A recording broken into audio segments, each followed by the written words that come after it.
depuis le pépin jusqu'à la peau du raisin. Pendant tout le temps de son nazaréat, le rasoir ne passera pas sur sa tête jusqu'à l'accomplissement des jours sur lesquels il est consacré à l'Éternel. Il sera saint, il laissera croître librement ses cheveux, un peu comme Samson. Pendant tout le temps qu'il est voué à l'Éternel, il ne s'approchera point d'une personne morte. Ça ne veut pas dire qu'on recherche l'endroit où il y a un cadavre et s'en approcher. Comme si moi j'irais dans un cimetière et puis je me rapprochais. Ça me servira à quoi? Une personne morte, la parole de Dieu nous dit, tu parais être vivant mais tu es mort. Et lui elle dit, celui qui vit dans le péché, eh bien, paraît être vivant mais il est mort. Mort, pourquoi? Par ton péché. Parce que tu n'as pas été régénéré. Tes péchés n'ont pas été ôtés par l'agneau qui ôte le péché du monde. Jean 1, 29. Alors, Nombre 6, verset 6, pendant tout le temps qu'il est voué à l'Éternel, il n'approchera point d'une personne morte. Il ne souciera point à la mort de son père, sa mère, de son frère, de sa sœur. C'est pour ça que le Seigneur a dit, si vous me préférez à votre père, votre mère, votre sœur, vous n'êtes pas digne de moi. Pourquoi le Seigneur il dit que dans une famille, un sera pris, l'autre sera laissé, mais si dans votre famille, les gens ne sont pas nés de l'esprit, qui sont nés de la chair, dans Jean 1, verset, on va dire 1 à 13, mais que vos frères et vos sœurs sont nés du sang et de la chair, et que vous êtes nés de Dieu, vous êtes nés de l'esprit, alors tu auras pour ennemis les gens de ta maison. Et pour le Seigneur, ces gens-là qui n'ont pas reçu l'esprit, ils sont morts. Alléluia. Donc c'est pour ça que le Seigneur, il me parle dans Nombre 6, verset 7, eh bien, il ne se souciera point à la mort de son père, de sa mère, de son frère ou de sa sœur, car il porte sur la tête la consécration de son Dieu. Pendant tout le temps de son nazaréat, il sera consacré à l'Éternel. Si quelqu'un meurt subitement auprès de lui et que sa tête consacrée devienne à être souillée, il se rasera la tête le jour de sa purification et il se rasera le 7e jour. Le 8e jour, il apportera au sacrificateur 2 tourterelles ou 2 jeunes pigeons à l'entrée de la tente d'assignation. Le sacrificateur sacrifiera l'un comme victime expiatoire et l'autre comme holocauste. Et il fera pour lui l'expiation de ses péchés à l'occasion du mort. Le Nazarien sanctifiera ainsi sa tête ce jour-là. Alléluia. Alors, une personne morte, on ne doit pas la toucher. C'est ce que nous dit la parole de Dieu. Parce qu'elles n'ont pas la nouvelle naissance. On ne doit pas avoir de contact avec eux. C'est pour ça que le Seigneur il dit, ôte le méchant du milieu de toi. Mets-le hors du camp. Alors, ceux qui paraissent vivants et qui sont morts, on peut voir ça dans Apocalypse 3, verset 1. 1 Timothée 5, 6. 1 Timothée 5, 6. Apocalypse 3, 1. Luc 9, 60. Luc 9, 60. Alléluia. Là, il y avait un homme qui voulait enterrer son père. Je te suivrai, Seigneur, mais il lui dit, laisse les morts enterrer leurs morts. Donc les morts enterrent leurs morts, c'est bien des personnes vivantes puisqu'ils doivent enterrer leurs morts. Mais les morts, ça représente ceux qui n'appartiennent pas au Seigneur. Et il faut se réveiller d'entre les morts. Éphésiens 5, 14. Éphésiens 5, 14. Alléluia. Et toucher des morts, c'est avoir une relation avec eux et c'est être souillé. Comme l'Égypte. L'Égypte. Vous savez que la Jérusalem actuelle, où il y a le temple d'Omar, où les gens, il y a les catholiques, les protestants, toutes les religions se donnent rendez-vous là-bas, ils pensent être bénis, et pourtant c'est la chair. Galates 4, 21 à 31. Et pourtant, elle est comparée à l'Égypte, elle est comparée à Sodome, là où Christ a été crucifié, Apocalypse 11, 8. Et la parole de Dieu nous dit que l'Égypte, c'est un cadavre, c'est un cadavre. Pourtant, l'Égypte, elle est vivante. Hein, si quelqu'un va en Égypte, là je parle à la manière des hommes, hein, c'est qu'il y a les Égyptiens. Mais la Jérusalem actuelle est comparée comme l'Égypte. Le Seigneur dit c'est un cadavre. Et si tu le touches, tu seras souillé. Psaume 89, verset 10. On va regarder dans le psaume 89, verset 10. Psaume 89, verset 10.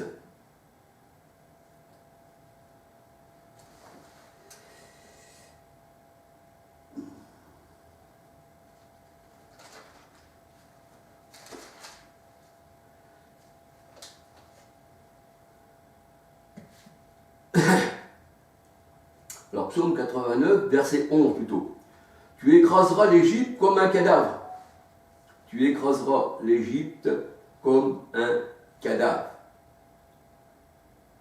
Pourquoi? Parce que l'Égypte, c'est la Jérusalem actuelle. C'est Agar, c'est la chair. Alléluia. Et c'est un cadavre. Si tu vas dans cette Jérusalem qui est Agar, là où il y a l'Arabie, Galates 21 à 31, eh bien tu te souilles, tu vas voir un cadavre. C'est ce que nous dit la parole de Dieu. Alléluia. C'est un cadavre.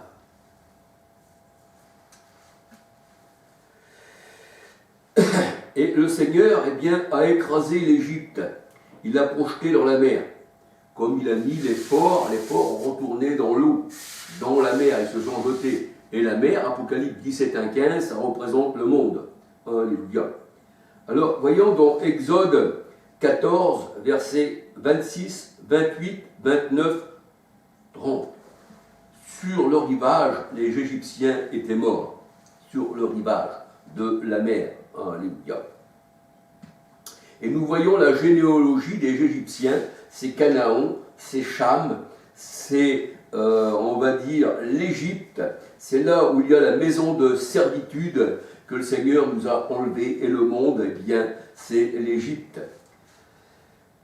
Généalogie, Genèse 10, verset 6 à 20. Lévitique 5, verset 2, 3. Lévitique 5, verset 2, 3. Et la parole de Dieu nous dit, faute d'esprit, le corps est mort. Jacques 2, 26. Donc c'est un cadavre, l'Égypte. Elle n'a pas reçu l'esprit, puisqu'elle lutte contre les enfants de Dieu. Et le Seigneur dit, hommes méchants n'ayant pas l'esprit. Alléluia. Et nous voyons que, faute d'esprit, le corps est mort. Aussi l'assemblée est morte, c'est aussi un corps. Mais aussi l'homme, il a un corps. Et s'il n'a pas l'esprit de Dieu en lui, il est mort. Jacques 2, 26. Alléluia. Et nous voyons que l'Égypte est morte. Elle combat contre la chair. Elle a combattu contre les enfants de Dieu. Alléluia. Mais nous, au contraire, notre corps est le temple du Seigneur. Or, le Seigneur, c'est l'esprit. Nous n'avons qu'un seul esprit en nous. Nous sommes abreuvés d'un seul esprit. 1 Corinthiens 12, 13. 2 Corinthiens 3, 17. Et celui qui s'attache au Seigneur, car le corps c'est pour le Seigneur, eh bien, est avec lui un seul esprit. Nous sommes le temple de Dieu. 2 Corinthiens 6, 13 à 19. Et nous savons qu'il demeure en nous par l'esprit. Parce que celui qui est en nous est plus grand que celui qui est dans le monde. Alléluia. 1 Jean 4, 4. Et nous sommes vivants. Alléluia. Et nous sommes un sacrifice et agréable à Dieu. Romains 12, verset 1. Romains 15, verset 16. Contrairement au sacrifice des faux prophètes, Malachie 1, verset 6 à 14. Malachie 1, verset 6 et 14, et Ézéchiel 34. Alors, il est dit dans la parole de Dieu que comme les bergers devaient avoir part au troupeau, il fallait que le Seigneur, eh bien, lui, guérisse les brebis pour qu'on puisse s'en nourrir. Et comme elles n'étaient pas pures, alors on ne pouvait pas manger. De là la parole de Pierre. Je ne mettrai pas dans ma bouche ce qui est impur, quand il a vu la nappe avec tous les animaux dedans. Alors les bergers devaient avoir part au troupeau qu'ils faisaient paître. Les brebis devaient être consommables, bonnes à manger. Alléluia. Et on peut dire que Pierre et les autres apôtres ont veillé à cela, pour que la table du Seigneur, l'autel du Seigneur, eh bien, devait être pure. Alléluia. Elle ne devait pas être souillée par, eh bien, une nourriture infecte, une nourriture pleine de vomissements. C'est pour ça que le Seigneur a dit, vos autels sont pleins de vomissements. Alléluia. Donc, on voit que la parole de Dieu nous dit que celui qui a part à l'autel se nourrit de l'autel. Et on voit que dans Malachie 1, versets 6 à 14, là, l'autel était souillé, on ne pouvait pas eh bien, avoir part à l'autel quand les choses sont souillées. 1 Corinthiens 9, verset 9. 1 Corinthiens 9, verset 9. Je vais regarder.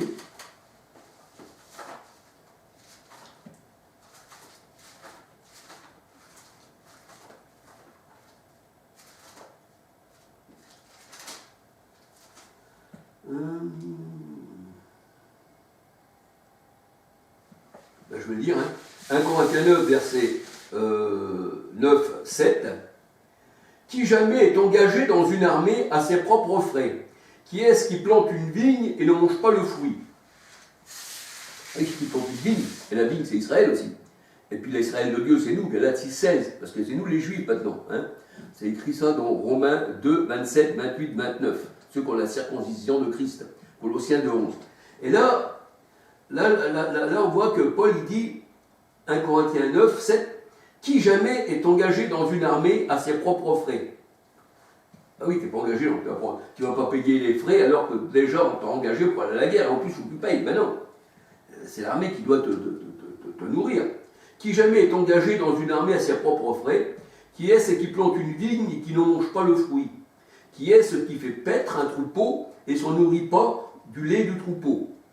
Ces choses que je dis n'existent-elles pas dans les usages des hommes? La loi ne les dit-elle pas aussi? Car il est écrit dans la loi de Moïse, tu n'en museras pas le bœuf quand il foule le grain. Quand il foule le grain. Alléluia. Mais là, on voit que le bœuf qui foule le grain, 1 Corinthiens 9, 9, là, Paul parlait de lui. On va regarder vite fait dans 1 Timothée 5, 17. 1 Timothée 5, 17.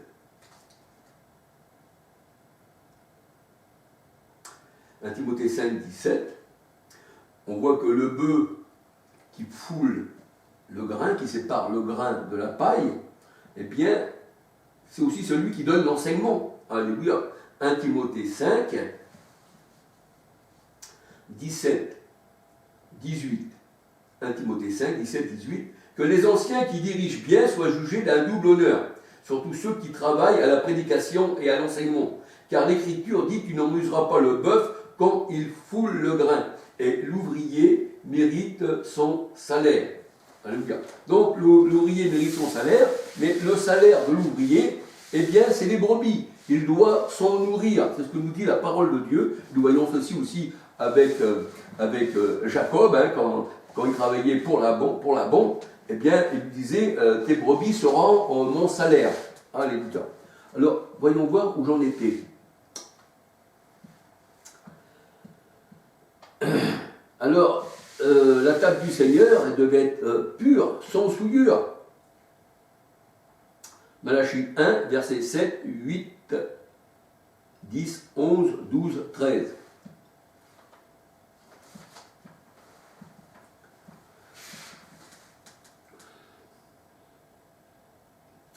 Alors, les brebis infirmes, boiteuses, galeuses, lépreuses devaient être purifiées par la bonne nouvelle de l'Évangile.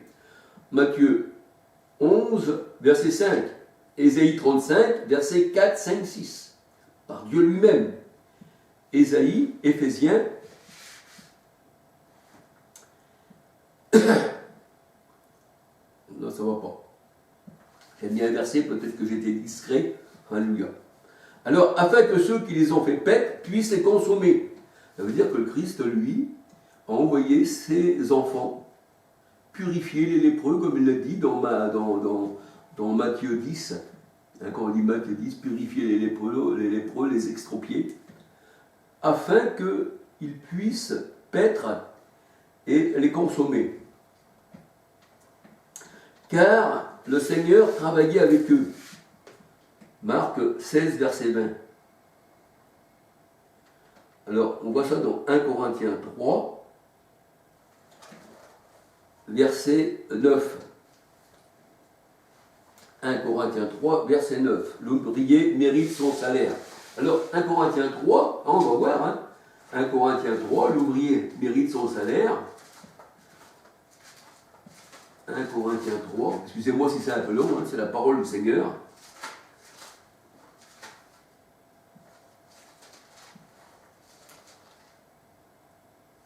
1 Corinthiens 3. Je vais commencer au verset 5. Qu'est-ce donc Apollos et qu'est-ce donc Paul? Des serviteurs par le moyen duquel vous avez cru selon que le Seigneur l'a donné à chacun. Alors, qu'est-ce qu'il dit?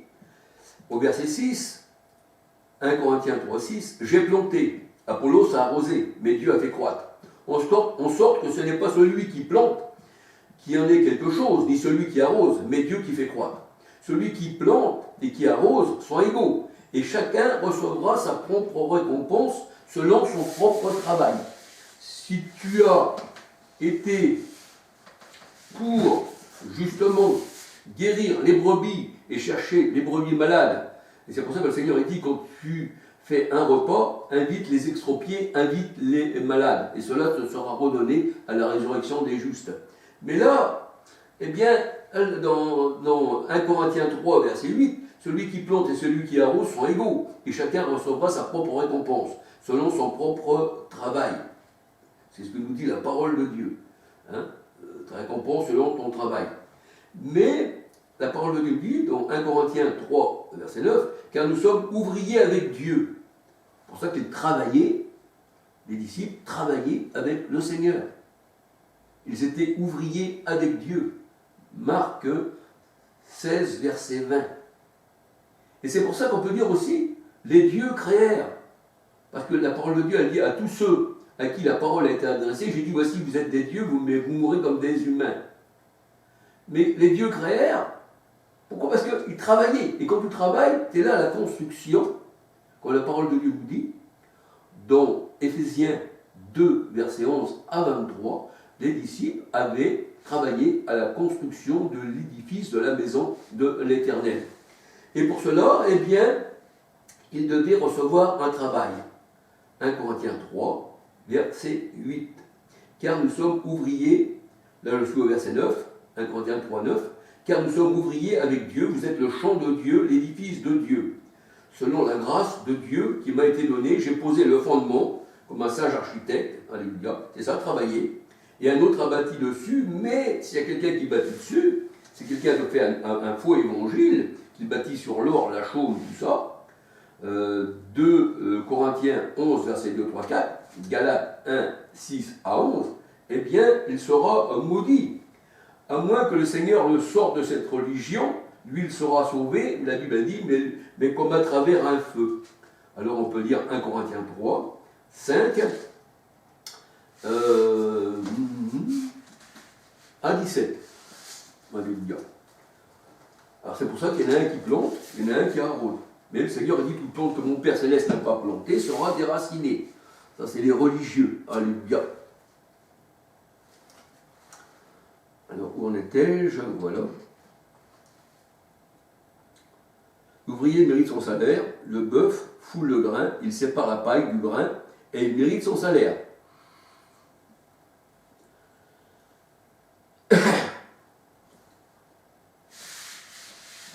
Et le bœuf, dans la parole de Dieu, ça représente, eh bien, les serviteurs de Dieu.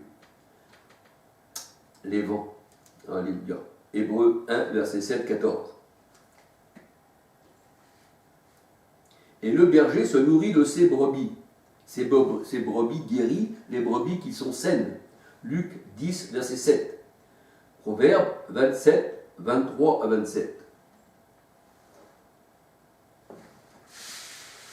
Proverbe 27, 23 à 27. Alors, voyons voir.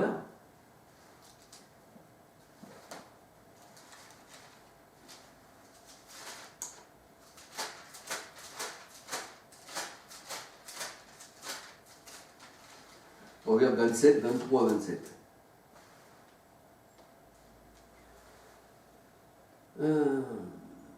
Proverbe 27, 23 à 27. Connais bien chacune de tes brebis. Donne tes soins à ton troupeau. Donne tes soins à ton troupeau, sinon tu ne pourras pas manger. Car la richesse ne dure pas toujours, ni une couronne éternellement. Parce que les brebis, comme je disais dans mes dernières vidéos, ce sont ta couronne. Hein, et même Paul disait, vous êtes ma couronne. Alléluia. Alors le foin s'élève, la verdure paraît. Comme je disais, il faut bâtir sur du foin, il ne faut pas bâtir sur la paille, sur la pâture. Sinon tu perds ta couronne et puis tu ne seras pas nourri du troupeau. et les herbes des montagnes sont recueillies. Les agneaux sont pour te vêtir. Les agneaux sont là. C'est pour ça qu'ils sont là pour te vêtir, ils sont là pour te donner à manger, alléluia. Mais tu ne dois pas manger des agneaux impurs. Tu ne dois pas manger des animaux impurs. Les agneaux sont là pour te vêtir et les boucs pour payer le champ. Le lait des chèvres suffit à ta nourriture, pour ça que la chèvre aussi elle est pure, et à celle de ta maison et à l'entretien de tes servantes. C'est ça, recevoir un salaire. Tu as un salaire de quoi tu as travaillé pour le Seigneur, eh bien tu te nourris du troupeau. Alléluia. Tu peux le manger, spirituellement, bien sûr. Spirituellement.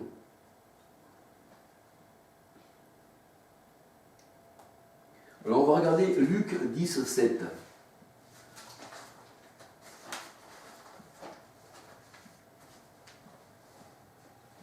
C'est vrai que c'est un peu long, excusez-moi, mais c'est la parole de Dieu, alléluia.